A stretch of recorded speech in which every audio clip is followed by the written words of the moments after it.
মাইক্রোতে চড়ে আমরা রওনা দিয়েছি আলতাদিঘিতে যাওয়ার জন্য। এটা শিবপুর একটা ব্রিজ।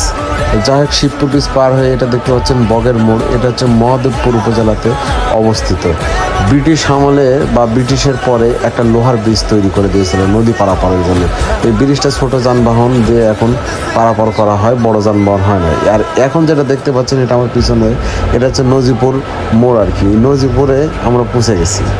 নজিপুর যাই পৌঁছে পার হওয়ার পরে আমরা রওনা দিলাম আমাদের সেই কাঙ্ক্ষিত জায়গা আলতাদিঘির উদ্দেশ্যে। গ্রামের অঞ্চল দেখতে পাচ্ছেন, অটো, ভ্যান, মোটরসাইকেল এগুলো নিয়ে চলতেছে। যাই প্রচণ্ড গরম ছিল, এই জন্য আমরা মাইক্রো নিয়ে গেছিলাম। এটা হচ্ছে নওগাঁ ব্যাটালিয়ান, মানে বিডিআর ক্যাম্প, সীমান্ত রক্ষাকারী, যারা দিন রাত নিরলসভাবে কাজ করে যাচ্ছে। এটাই আর কি। আমরা এখন পৌঁছে গেছি নওগাঁর ধামুরাট আলতাদিঘিতে, বনের ভিতরে। মানে অনেক মানুষ ভেড়া পালে। ভেড়া যে দেখতে পাচ্ছেন একটা দাদি ভেড়া খাওয়াচ্ছে এবং ঘাস কাটতেছে। এটা এক একজনের জীবিকা নির্বাহের জন্য এক এক রকম কাজ করতে হয়।